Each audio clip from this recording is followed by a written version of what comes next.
possible that it's Thursday, that it's 6 o'clock. Crackerjack!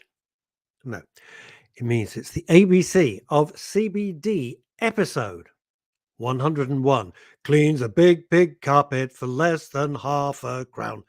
Episode 101. How blooming marvelous is that? Last week was crazy time.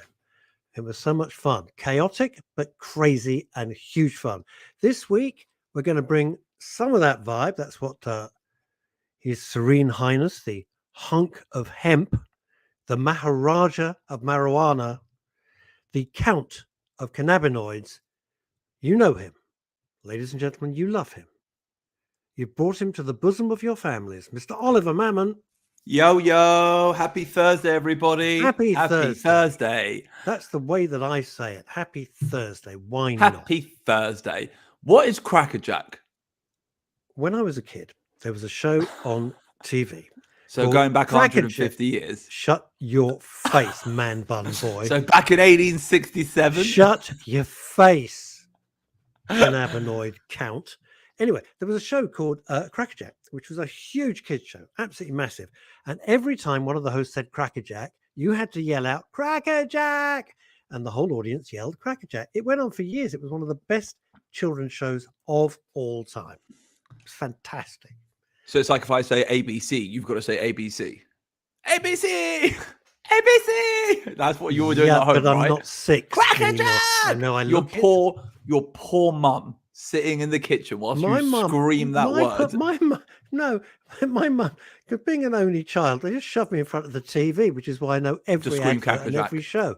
We know all that. Right, let's pay the rent and let's crack on. It's going to be a belter of a show. I'm sure you've heard before that good quality CBD needs to be really, really expensive. This is the new view of CBD, a product created by users for users, a product at an affordable price, available everywhere at any time at the simple click of a button. Just CBD and MCT oil, no additives, no preservatives, and no flavor enhancers. It's a simple subscription-based service, the cleanest possible CBD delivered to your door for the lowest possible price. Your product, your rights for the lowest possible price.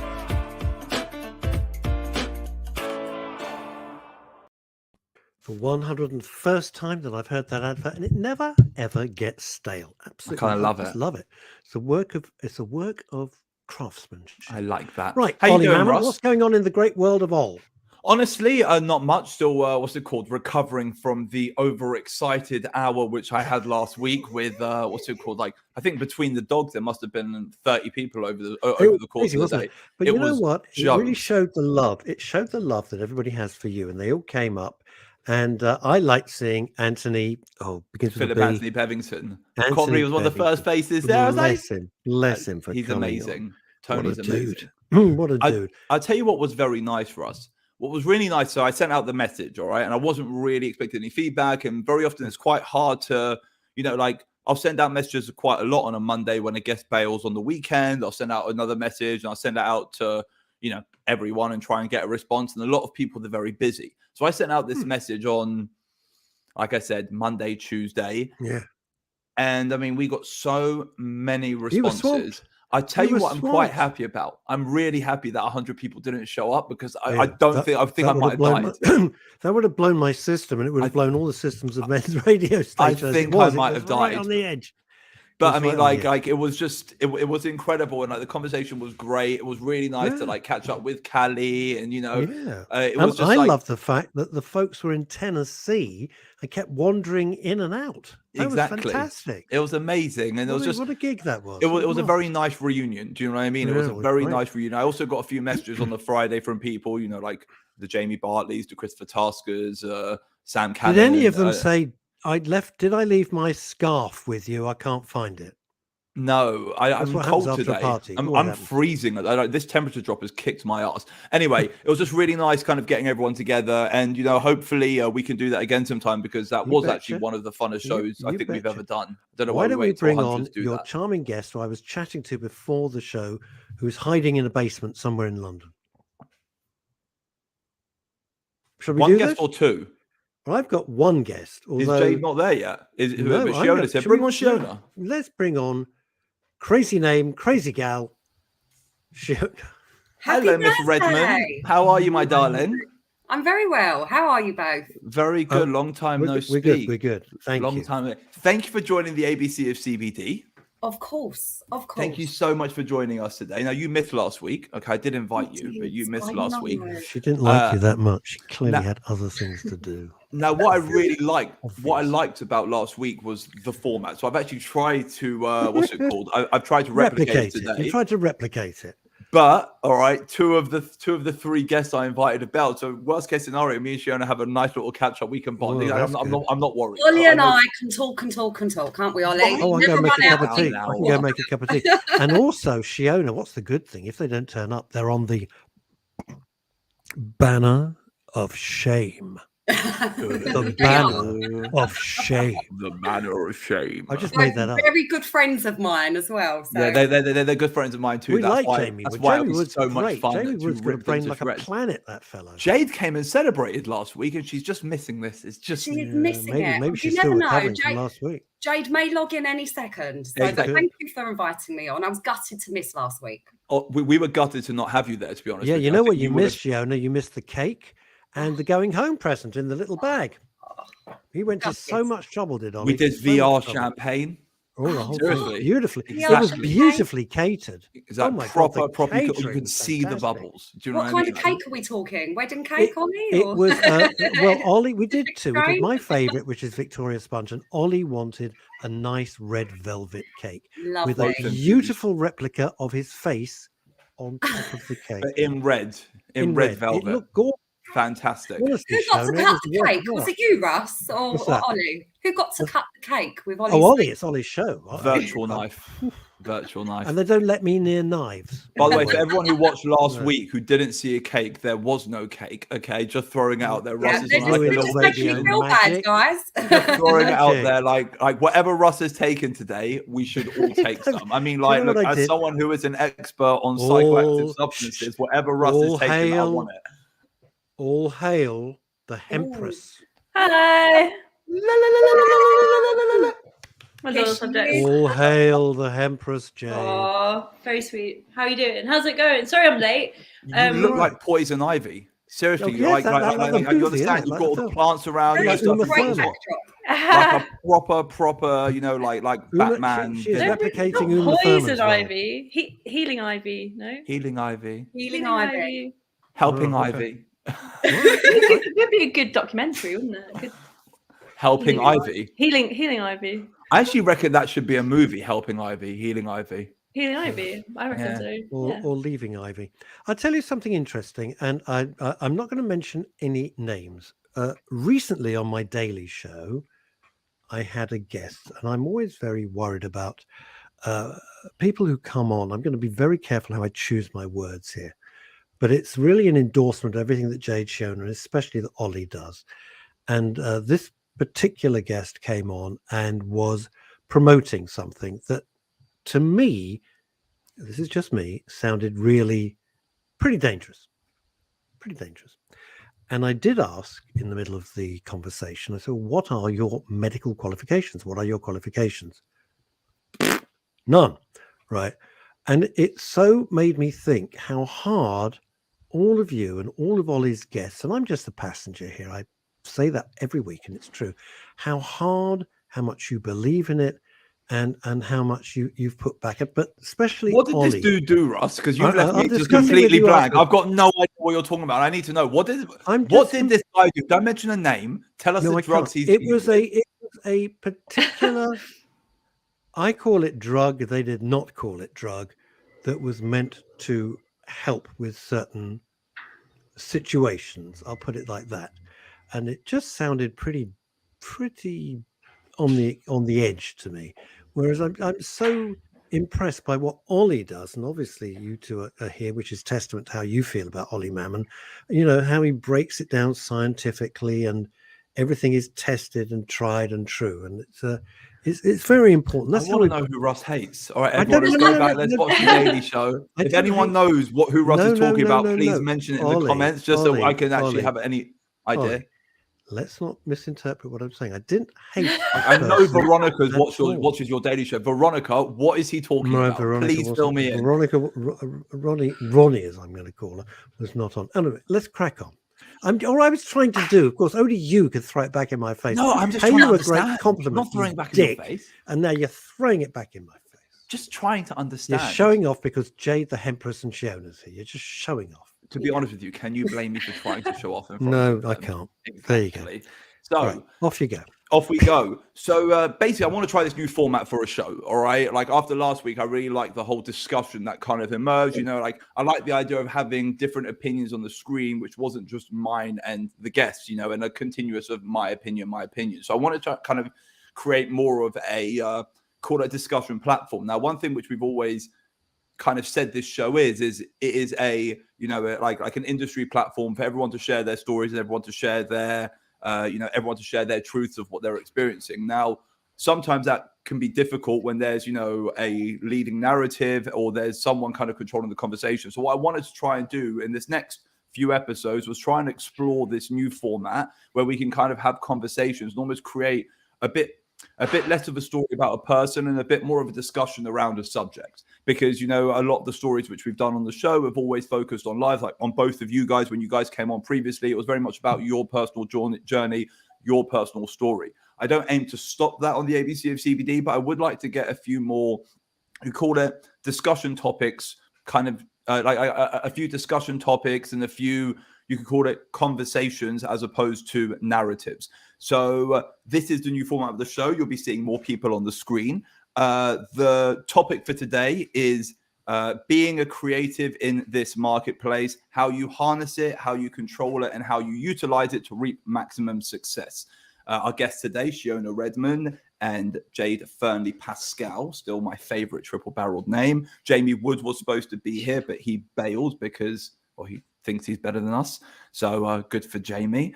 We're all creative product designers, and we all have very different approaches. When we all started in this industry, it was a simpler time.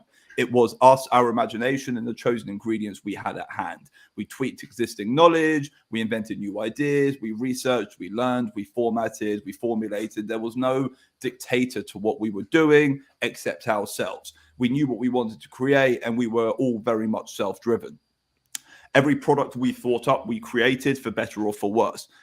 With the growth of the cannabis market and the growth in demand, our inventiveness, our creativity, and general thought process is now being influenced in a different way, whether we admit it or not, either through sales demands, marketing demands, or team dictation. I know for me, maybe you guys feel the same.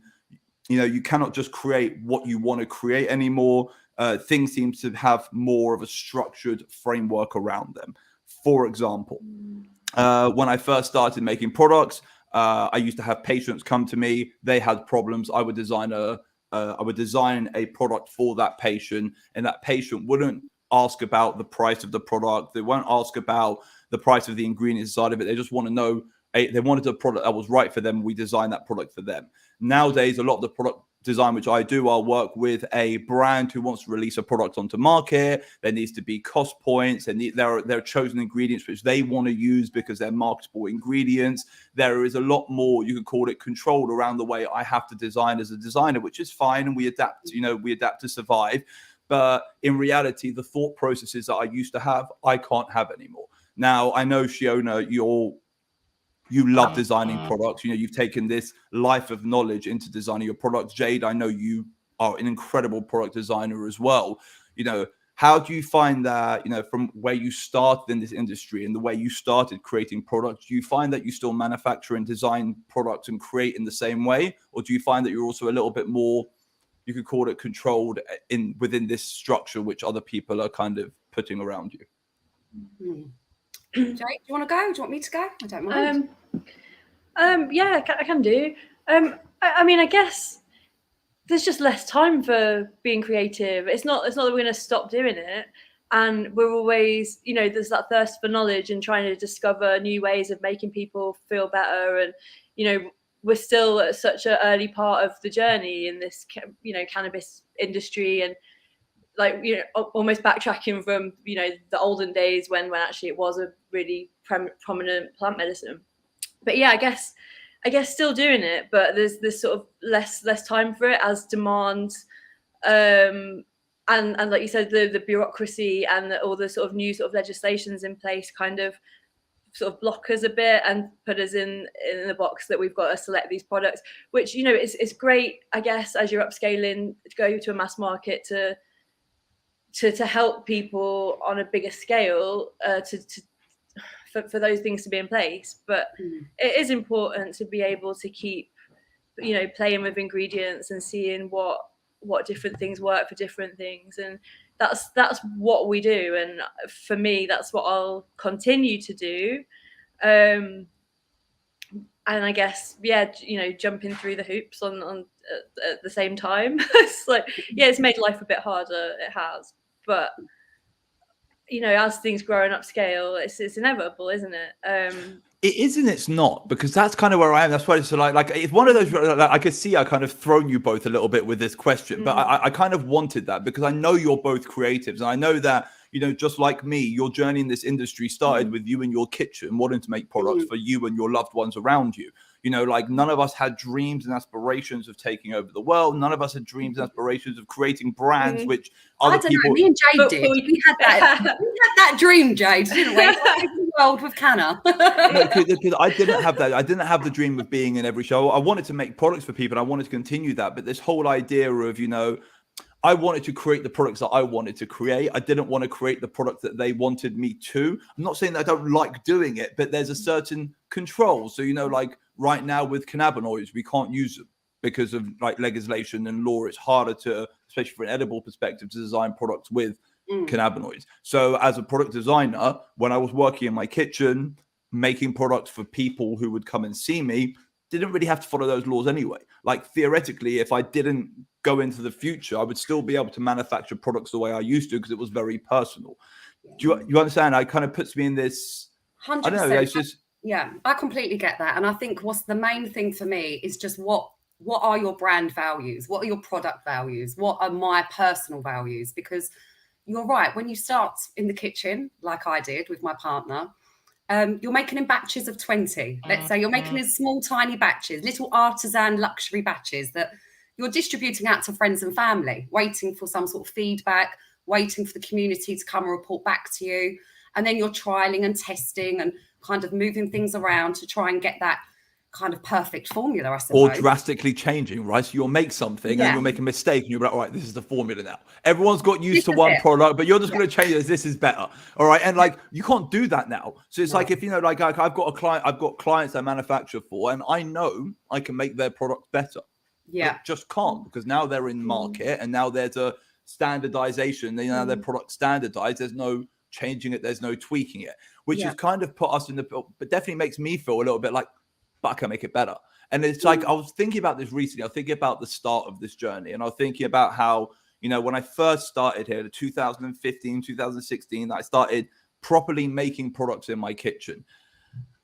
And it kind of, you know, like I kind of had this, you could call it this click that everything's actually changed. And it's only like almost 5 years down the line, 7 years down the line, that I actually look back and be like, oh my God, it's changed so much. And you know, like, one thing is Jade, you are super creative, super inventive, and you're also completely restricted by the fact that you're a vegan, which must make your life like 10 times harder. I mean, you can't. It's a trick, Ollie. Veganism opens your world. It's a trick. Those like 5 things that you eat like on a day-to-day basis, like stop eating those and you'll find so much wonder. I promise you, it really does open your world. Honestly, I digress. Listening to you all, I tell you what this reminds me of, and I think there's a parallel here. You know, it's like when you start a band, and you're playing in your garage with your mates, and everything's great, and you can do what you want and play what you want, and you're doing it for the fun of it, and maybe your mum and dad and your cousins or whatever come around and go, oh, that's great. And then suddenly you go from just doing it kind of because it's fun and maybe some local little gigs. And I'm thinking about, like, for example, Nirvana, something like that. And then suddenly it becomes huge. And you have all of these creative restrictions, and it causes a lot of pressure and a lot of friction. Or if you take the band like Kiss, you know, some members thought, that's not what I want to do. I don't want to be this corporate thing. I want to do whatever it is. And it's very difficult once it gets past a certain stage of growth in any industry. I think yours is no exception. That's when the restrictions start to raise their heads, because you're playing with the big boys all of a sudden. Yeah, definitely. And I think that's I guess the big problem. Sorry, go on, Jade. No, it's all right. You go for it. I think that's the big problem. So where you go from the kitchen, from doing a batch of 20 to now all of a sudden having such a demand where you've got to now making batches of 1,000. And now we're, you know, and it was when we started, it was just myself and my partner. I'm now at the level where I've had to delegate. I now need to create formulas and outsource to laboratories that I work really closely with to make sure they're going to create that product exactly the same way that I would create it. Because, and you know what, if you'd said to me 4 years ago that I would have outsourced some lines of my products to be made by other people, I would have said, no way. On hell on earth would I ever do that? Because I really saw it as this big corporate ugly world. The minute I go down that route, you know, it's all going to go do. But however, you know, you have to keep creative. This is a passion project. Yes, we have businesses. Yes, we have brands. But the 3 people that you're looking at on the screen now, Jade and Ollie, and myself included, we had to kind of learn the science ourselves, learn the research ourselves, go out, trial and error, test products. And you really have to know your values. So one of my biggest values, I have to use organic ingredients, you know. Okay, it's going to have a higher price now when I go to mass production or I'm scaling up. But you have to have what's right for you. So have you, let me interrupt quickly. Have you had anyone come up to you say, I want Grace's, I want your entire range, I just want it to be more affordable. So what I want like a Grace's light. All right. You know, like I want sugar-free Grace's. All right. Yeah. So basically I want your brand, your packaging, exactly the same product, but I want it made with non-organic oils. Would you do it? No, not with my name. No. And that's my value. Same. Same. Yeah. That's Grace's London. And that's what you have to have. And I think a lot of grassroots people in this industry, we have that. It's instilled us where there's certain things. Fiona, like, as a formulator, not as a brand, if someone approached you and said, will you design me those products?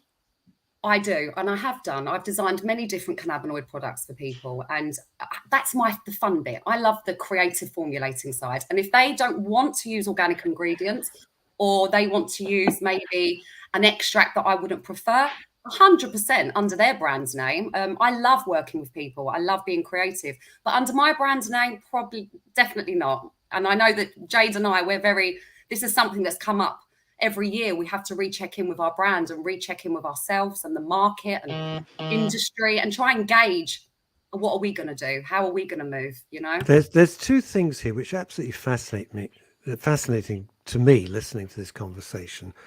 One is, if you try and dilute your brand, and I'll give you another example, and you may think this is nonsense, but if you take Jamie Oliver, who was a pretty good chef, okay, not the greatest in the world, but a pretty good chef, and then he went into retail in a very big way.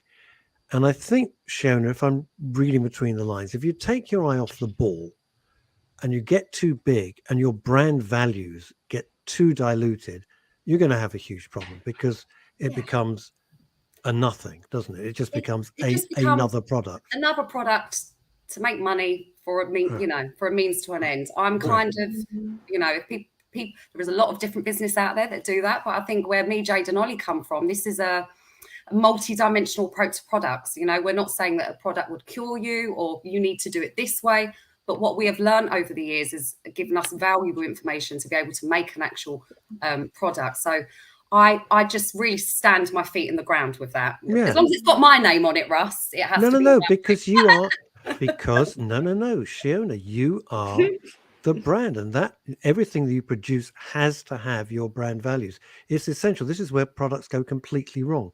I'm not going to ask Ollie this question because I know the answer, but I don't know the answer. I'm going to ask Jade first and then you, Shiona. Are you enjoying it as much as when you started and it was much smaller? Great question. Great question. Do you know what? I think because I'm in a really transitional phase right now, actually. And I've been trying to, it's a good question. It's a really good question. I've been trying to figure it out. I have. Answer the question. I'm Live on air. I would say, because I sound like a Make politician your now, fate. but I would say I'm still absolutely as passionate about the cause and what I'm doing as I ever was. And I'm not. This is not necessarily how I bargain things to be going. But essentially it's just adapting. I mean, that's business, like, as a starting point. Like, we started our own businesses, we wanted to have businesses, and a big part of being in business is to be able to adapt and overcome whatever obstacles come your way, and whatever shifts and changes are socially, in the economy, in the just in the world generally. Like, we couldn't have predicted what's the last couple of years. Like, everything's always changing, and we've got to be ready to adapt to that. But for me, holding true to my values and where I want to go with this, I'll suck it up, the things that aren't as necessarily as in a line or as easy for me, and then when everything's a bit more organized, I'll employ someone else to do those things. But essentially, like I said before, we're going to keep creating, we're going to keep trying. It's not a one-stop shop. Cannabis medicine or well-being or supplements, it's not a one-stop shop for everyone. Yeah, we can make a small range of products that we can get to a bigger market, so we can spread the love, as it were, that bit more, and give a sort of an average of what's going to be good.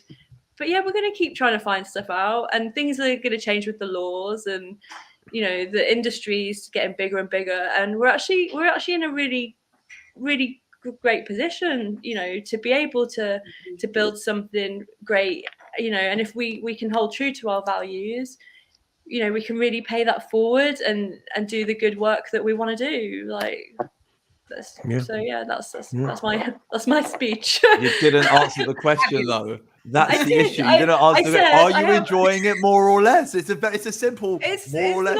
It's not as simple. It's not. It's very complicated. The question sounds very simplistic, but the answer is, of course, multi-layered. Yeah. I don't think any of us would change what we do and who we are. I just think we would change the environment in which we do it. So it's like that whole idea is, we're all surfers, but sometimes a surfer finds himself faced with a flat ocean when actually what he wants is, 12-foot swells. And sometimes you, as a surfer, you can't click your fingers and create those swells. And I feel like that's what the difference. I feel like we're I love what I do and where I do it, but it's the flat ocean, I feel like, which is getting to me.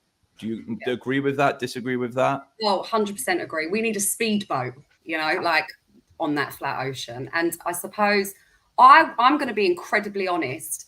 Back to Russ's question. Yeah, there's been times where I've questioned my sanity of why would I even get into the CBD industry. Oh my God, question has that. I love you so much. I love that. I think we've just got to be honest. And I remember being in 2017, I was doing a panel talk, and everyone was on this panel talking about CBD and their brands and what was going on. And I kind of stood up and I said, I'm glad you're all doing well, because I can't even get a bloody website. This is where we're at with this, 2018, 2019, you have your Shopify accounts closed down. You're not allowed to market. You can't mention CBD. We create multidimensional products. I knew that there was cannabinoid receptors on the skin. I wanted to holistically engage those receptors, not just for beauty and skin, but for health, general well-being, So when you're trying to market a product like that, it's very difficult. You can't say cannabis. You can't say CBD. You can't tell anyone really what you're doing. And you're very heavily restricted. So Russ, yes, to the answer to your question, I have questioned my sanity a few times. And when people say to me about getting into the CBD industry, I say to them, don't do it unless you've got real purpose and a real thrive for actually getting this plant out to community and really try and engage with the CBD cannabis industry. I say run a mile, because you've got to jump through fire. You've got to do quite a lot. I say good luck. That's what I say. I always ask the question, do you want to succeed? Do you want success in your life? Because if you want success in your life, run a mile. All right. Yeah, it is 100%. The hardest world it's the hardest world to succeed in. I've seen this world break more people than the people it's made. And it might make people, they'll feel happy and they'll smash them in half 3 months later. I mean, this is It's a awful, tough actually. industry. Yeah, it's awful. I know of about 5 Brutal. different companies that have closed doors in the last kind of 2 years because of whether it's been drug control restrictions for importing extracts, whether it's been to marketing on social media, whether it's wanting to be part of a massive e-commerce platform that you're not allowed on because you're a high-risk reputational business. Still, you know, Jade and, you know, the three of us, we all started in 2015, 16. This was before medicinal cannabis was even legalized. When that was brought in 2018, I mean, the likes of, I know I can speak for myself and Jade, we were like, this is it. This is, you know, this is happening. Things are changing. The stigma's breaking, medicinal, recreational, holistically. We're talking about it all. But what you have to do is, what I do is meditate, get back to my core and go and realize and get back to that, why I'm doing what I'm doing. And then I get it back in my brain. I'm like, okay, I've got a bit of energy. I'm going again. You know, I like that. I thrive off them trying to keep us small. I love that. I'm like, oh, come at me. Because, you know, like, Scrappy. Shiona wants a proper little scrappy, you know, proper scrappy do. I love that. So a lot of the time, okay, and I know with like with me especially, you know, I created products specifically for the someone who was in front of me. That's what I used to do. I find myself getting further and further and further away from the end consumer. All right, I mean, to the point where I very rarely even get to have conversations with the end consumer. You know, it's so rare. And like right now, I'm working on an entire menopause range, and you know, like I find it very difficult. And how's my tobacco coming on? We'll deal with that in a second, Ross. Okay, we'll deal with that in a second. Will we? We will. We will talk about your tobacco. The whole conversation is about creativity and about how we're stunted at the moment. No, the whole conversation is about example. Me. It's not about me. So I'm intrigued on how we got from menopause to tobacco. Because Russ does that. Russ is taking drugs today, guys. Everyone. Russ is on something today. The problem is, as Ollie knows, Russ has been in Ollie's fun box. Inside my why I don't do drugs of any kind is because inside my head it is like New Year's Eve firework display, and I've got a million thoughts, right? And I always assume telepathically that I've dealt. Someone says something in my mind, I've answered it, and I've moved on. I haven't actually answered it at all. I'm on to the next. Imagine if Russ naturally synthesizes psilocybin in his brain. Imagine he's got that chemical and he has the ability. He is tripping balls all day long. He has no idea, but he's always like, why don't you see colors the way I see colors? Yes, that is why, Russ. I've got a point to make that Shiona just made about getting back. You never see the end user. But you just said that, didn't you? I said that. Ollie said that. You're interchangeable. We are.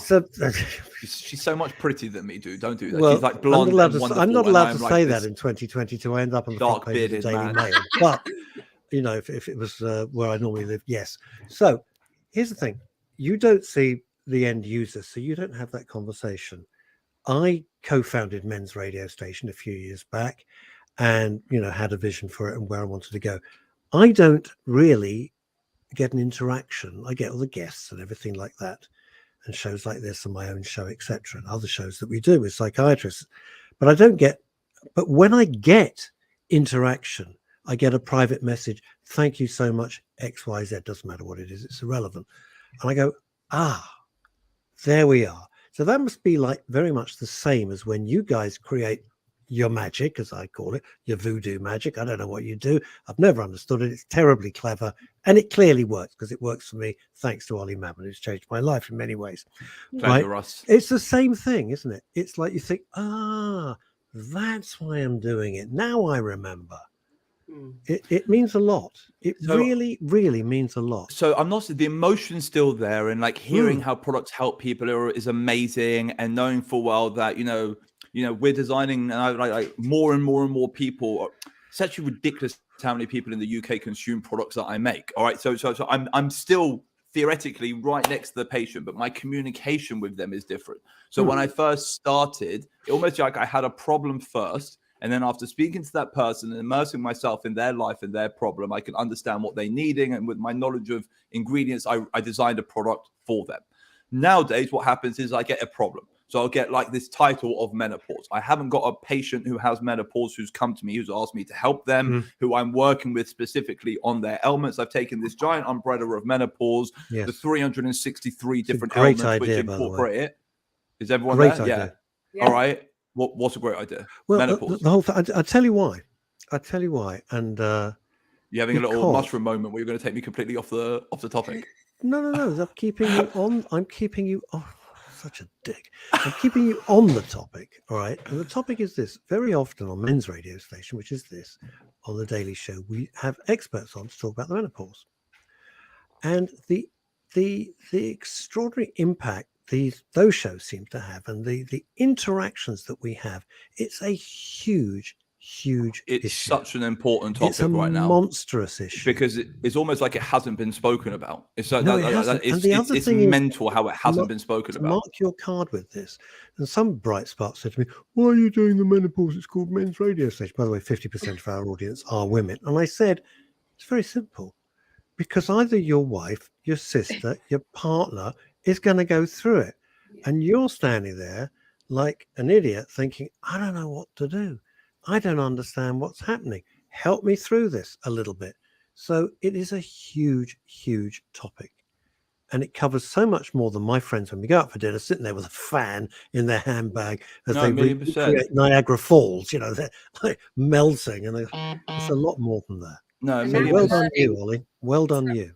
And now we're learning a lot about perimenopause. So there's so Yes, many indeed. symptoms Huge. before And pre. menopause even comes in, and Huge. pre, and so Yeah, it's fantastic, Ollie, huge. that you're No, doing. but like I was saying, so like what I've had to do is, like I'm immersing myself in this issue. I'm trying to surround myself with the elements of this ailment, and the hard thing is I haven't got a face to design this product for. So I don't know if I'm designing it for someone who gets hot flashes, night sweats, and Am I tingling, or if I've allowed, got it for someone who's therefore- got irritability, moods, or sorry. Am I allowed, therefore, would it be helpful?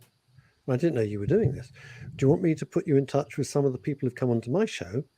And Yeah, because they're definitely. experts in, they are A million, experts in their a field. million%. Don't ask And because, me. like I'm saying, like designing Alright. the product's not hard, but knowing if that product Alright. actually works for someone, do you know what I mean? Like that's what I don't have anymore. haven't got that patient interaction. I haven't got that problem in front of me, which I can work on and work on and work on until I found the fix. Could Well, you I've got not still do that in the beginning, though? Because just like Russ said, could you not maybe put out like a feedback focus group of maybe just 3 to 5 people? And, Yeah, of course, but then that's like- never at the start. There'll always be like 3 months, 4 months into Yeah. research and the design, and you've got to scale go of to them with a designing. functional Yeah. product. You can't have the conversation and build it up Yeah. around them. But, Like Ollie- if you think about when you first started, 1 second, Russ, when you started designing Shiona, it was like you knew in your mind what you were designing for as you were designing.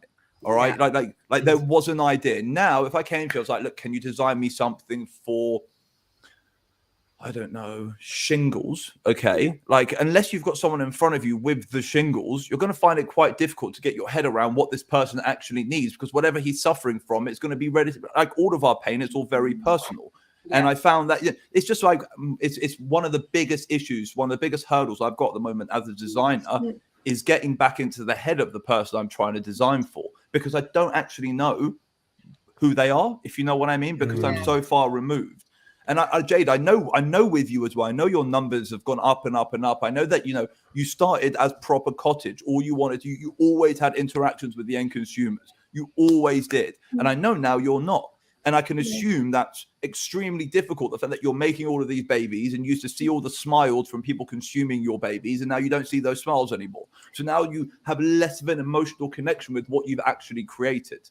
Sure. I mean, I still have a lot of direct personal customers, and I still do consultations with people, which got me quiet. No. My producer, who is a 13-year-old mini schnauzer, is in and out the door. So I've had to open the door. I'm absolutely bloody freezing. So I've got to get up and close the door again. I'm sorry, but that's it. Sorry. She runs my life like clockwork. I have no options here. She's the only person in the world who can control me. I'll be back in a second. Sweetheart. Go on, Jade, carry on. I forgot what were we talking about? About the end consumer, and that you end consumer. quite a lot of personal. Actually, like all the you, people Miss that sell, all the businesses that sell my products are other grassroots businesses that are super passionate about what I'm doing. So I feel like that's actually, they're still getting that interaction. Like they're all kind of trusted sources that know how I feel about the products and how I do it and why I do it. And they've all got their own knowledge and experience with CBD products. So I'm not at a stage yet where I feel, too concerned about it. Yeah, maybe when it's in Planet Organic or wherever, any bigger stores, maybe it'd be slightly different. But I guess just paying forward as much information as you can. And I think also just continuing to do the one-to-ones with people. I think taking a bit of extra time or setting aside some time each week to do that, and still having those one-to-ones with people. I think it's really important, and definitely, talking to people regularly who have consumed your products. I think it is important to remember why you're doing it and how great your products are. It really is. It really is. Also important to know where you're. I'll tell you a very quick story about when you've got a product, but you don't know what you're going to do with it. I used to live in America. I went to the Chicago Electronics Show. We were exhibiting. And at the next stand was a little company. So you're there for a few days. You get chat. You've done exhibitions, all of you. I know. So you get chatting. And I get chatting to this guy. I saw him every day. I got chatting. I said, well, where are you going here? He says, home computer. I said, oh, yeah. What's that? He says, well, it's a computer for your home. I went, okay. What do you do with it? And he said, well, you could write your shopping lists on it. And I went, mate, in my English way, which he didn't get, mate, I said, I can write my shopping list on a piece of paper with a pencil. It was Steve Jobs. Wow. Oh my God. Steve Jobs. What? Yeah. That's wow. What? Yeah. They had no idea what they had. Hadn't got a clue. They got this thing. Do you know what? And it was him. I knew it was him.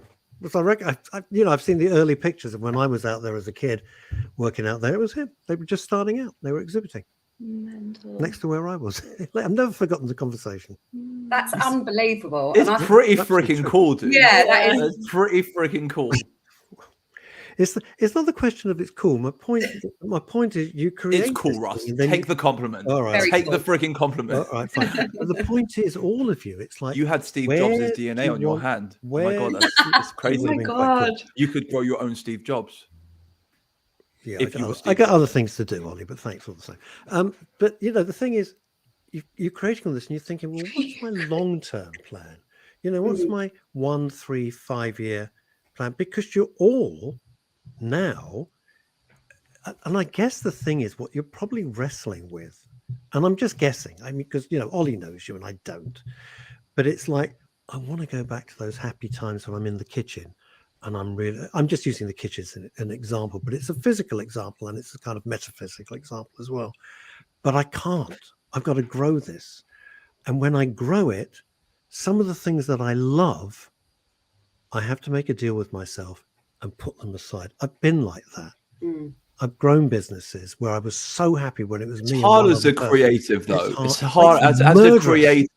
I tell you what, it's murderous. There's one more thing. So like we started off as, all of us, we started off as cannabis experts. Maybe Shiona started off as a essential oil expert, for like a phytonutrient expert. But I mean, like, I think the rest of us kind of came into this world, through cannabis. I found that I work with mushrooms hell of a lot more than I work with cannabis now. And I seem to be working with phytonutrients a hell of a lot more than minor cannabinoids. And I seem to be like working with things like adaptogens and nootropics and nutraceuticals more than cannabis. And it's just great. And I get to learn, and I'm really enjoying the creativity on that side. But I want to throw cannabinoids in things, and I can't, and it's like, I'm sure, like Jade, I'm sure you have the same thing. Do you not want to throw cannabinoids in everything? And because of novel food, we can't. Do you know what I mean? Like everything, like throw it in there, throw some here. Absolutely, Cover the room, like all I want to do. And I feel so controlled. Do you mean like it's killing me? Like I'm just be honest, it kills me. It literally, this modern day world of everything being so shackled I find it really, really, really difficult.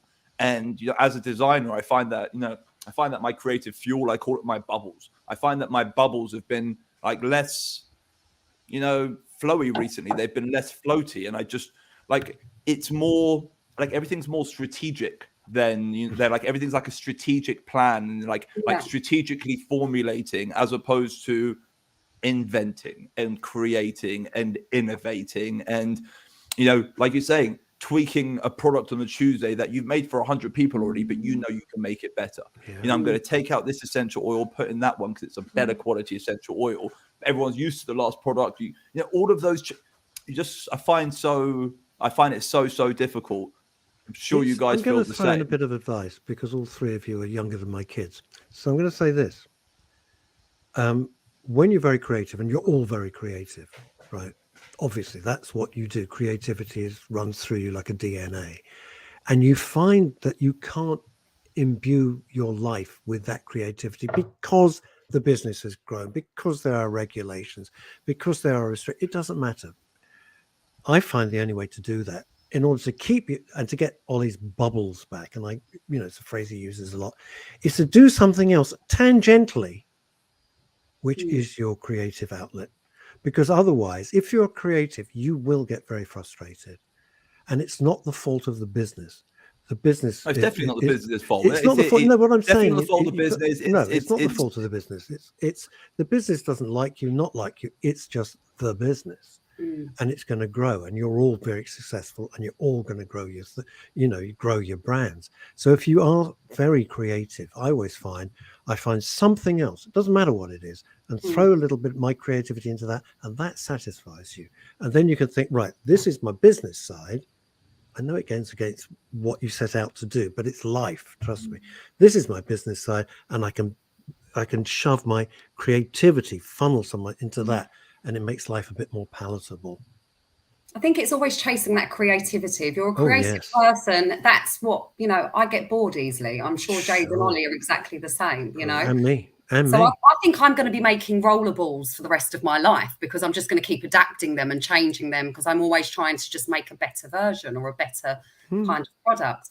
But yeah, I can resonate to your story earlier, Russ, that when you said about waiting for having the end, when we was talking about the end user, when we first made our products, I didn't have a clue what half the things were. And it was the user that was coming to me going, used your rollerball for a burn, or I used it for shingles, or I used it for this. And I had to create a business off the back of that because I felt it was my duty when I just had so many people coming to me with different things that I then had to learn about. So it's for me to keep creative. I'm doing a big design and craft fair in December at the Truman Brewery down in Brick Lane. I do that every year. And I had someone say to me a few months ago, why'd you bother? And I'm like, oh my God, it's really important. No matter how big the brand gets or how big the business gets, one, it's my local community. Two, I love to meet people. And three, it's them pockets of information that you can only get face to face. Yes. So that losing sight of not speaking to everyone, not being able to speak to the end user all the time, not hear from every customer, I have to pick these pockets out throughout the year where I'm around, I'm present, I'm talking to people because that feeds my soul. It's more for me. It's so true. It is for you, but you're getting that information firsthand. And if you put so many barriers between you and, well, I'm going to call them the end user for sake, just to give it some nomenclature, but if you put so many barriers and you will drift away.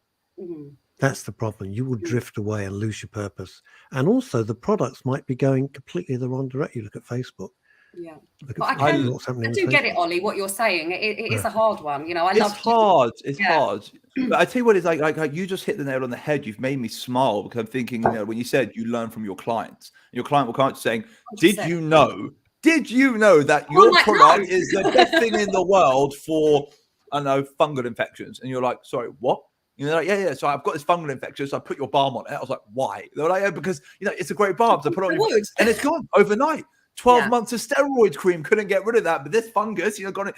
Or they'll come up to you and say something else like, has anyone ever told you that it grows back toenails? And you're like, sorry, what? No, yeah. So I haven't had a toenail for 10 years. Put your product on there, grew back a toenail. And I was like, all right, you do understand that that's like, it's an edible product. Like you shouldn't be putting, or like it's a suppository. You should be nowhere near yours. But like people do the most crazy things with the products they buy. They come back with the most incredible, like plethora of applications. I remember some of the best ingredients I still use. I learned about from patients who came to me saying, "You heard about this, or you heard about that, or I want to learn. I want to take this, but I don't know how to take it. Can you do the research for me? I need to have a product in this way. This is apparently how you make it. It doesn't make sense to me. Does it make sense to you?" And because we've got general formulatory brains, we understand exactly what they don't understand. But some of the best information I've ever had has been thrown on my lap by patients, and I miss that. You know what I mean? I miss that. Especially being in the corporate world, I miss that interaction because it's a little bit more special. Can I ask Jade a question coming off the back of what you've just said?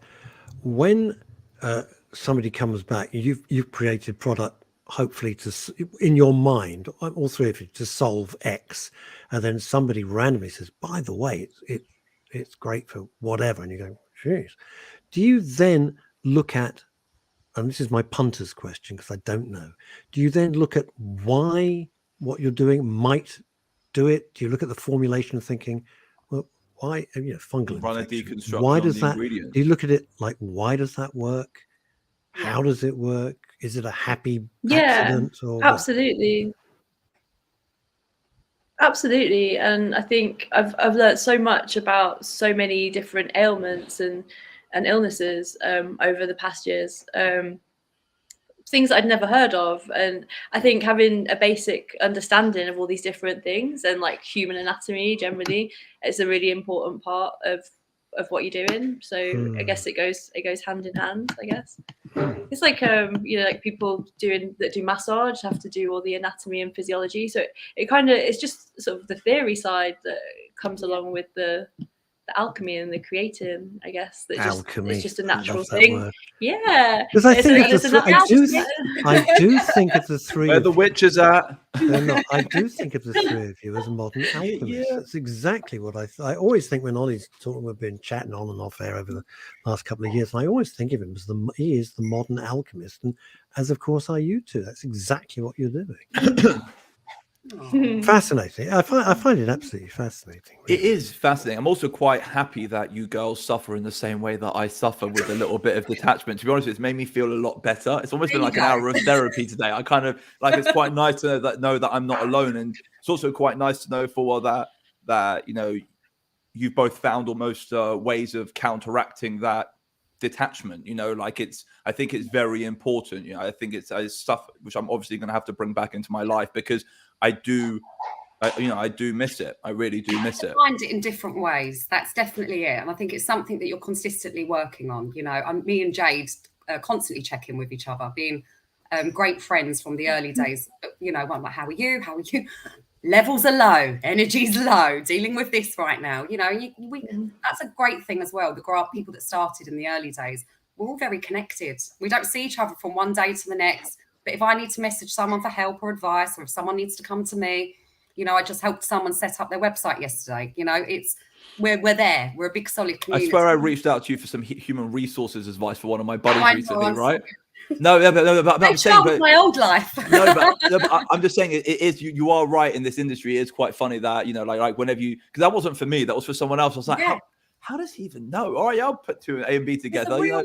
It's a rarity that I haven't seen in other industries. I mean, I could be wrong because I'm not in any other industry, but it seems to be that people keep everything quite secret. Especially our inner bubble, our inner circle takes care of it. Takes care of each other. I can tell you, having been in a few over the years, the only industry which is actually helpful to each other and which came as a huge surprise to me, is the writing, is authors, books.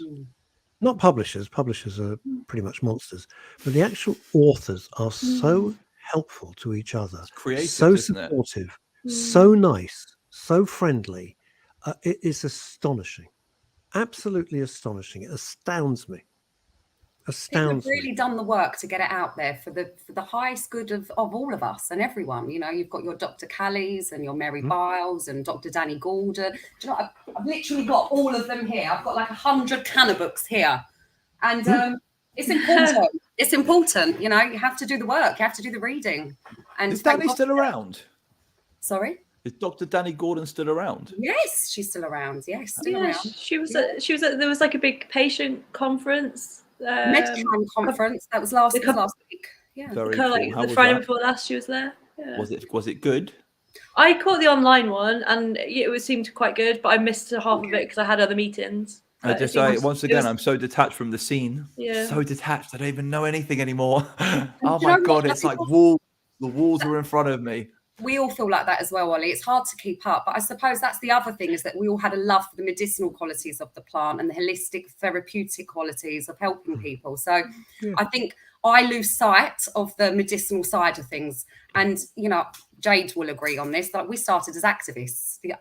We didn't mean to. We just kind of got thrown into that arena. Advocates, activists, you know, like people, like opinionated consumers is what I prefer the word. You know what I mean? Opinionated consumer. The good words. I like concerned citizens. I like that, Russ. I'm going to I use really like that. You can Shotgun have that. trademark. Please have citizens, it. Jade and I. No, Shiona got it first, Ollie. You were 3 too slow C's, off the mark. concerned cannabis. 4 C's, concerned cannabis consuming citizens.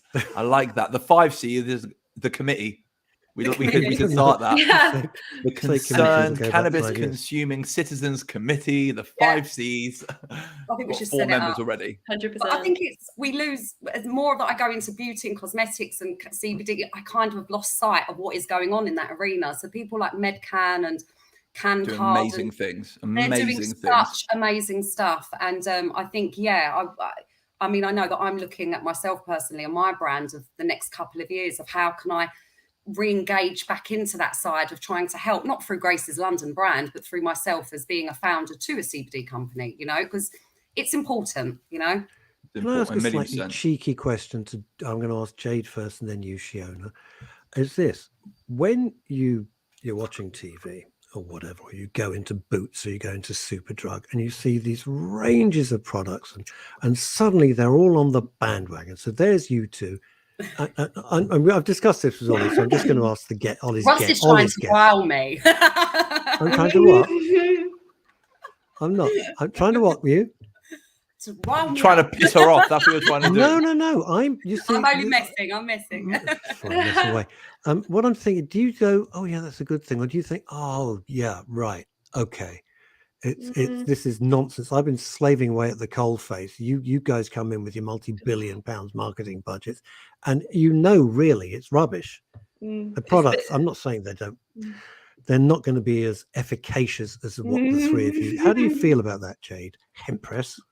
I mean, you know, it can be a little salty. I'm not gonna lie, but you know, the main thing is that this plant is getting out there to the mainstream. As long as this is a good quality product that actually works, that isn't doing some really significant harm at the base of it, then I can advocate that. I can, but you know, when I'm talking about, I'll tell you one thing that does. It's just a slight little annoyance, and you're talking about something. Oh yeah, and someone's like, oh yeah, my mate's setting up this thing. Sort of dismisses. I don't know. Maybe it's if I'm just not in a good mood or I'm premenstrual, and they're kind of dismissive of like, you know, all the efforts that we've gone to, and like Dave from down the road is setting up his whatever. It's annoying. And and I'll probably said it a few times. Every man and his dog is jumping on the bandwagon now, and that'll be my usual statement.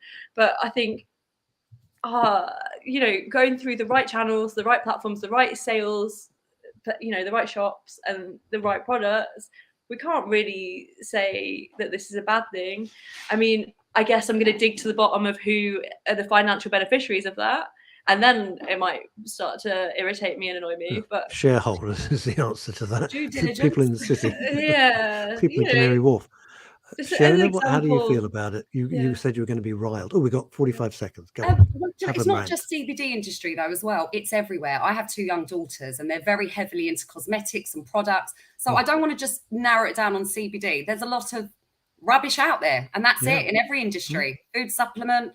You have to do your own due diligence. That's unfortunate. The more we get mass produced in the world in these different industries, you have to get back to the roots. You know, where's it coming from? Is it seed to soil or whatever it may be? Is it fair trade? Are people being paid properly? There's so much as a brand that we have to do. Like there's 101 things you need to tick, you know. And that's why Ollie has taught me over 101 weeks in all seriousness, he never takes a compliment from me, but he's taught me so much, and through his guests. That's All it. of the guests. We I are loved out of it. The time. guests. Jade, the mighty Hempress, Shiona, the Countess. Otherwise it just sounds I'm being rude. I And love Ollie, it. and Ollie Mammon. Shauna's the Bless you all. queen. We will be Oh, back you're a same queen. time next week. Countess 6 o'clock, Shiona. I like that. for another edition of the Lots ABC of love and CBD. all. It's Aw. been real. I've absolutely enjoyed it, you. and I hope you guys have as well. Until we meet again, please try and stay out of trouble for 5 minutes, will you? Thank you.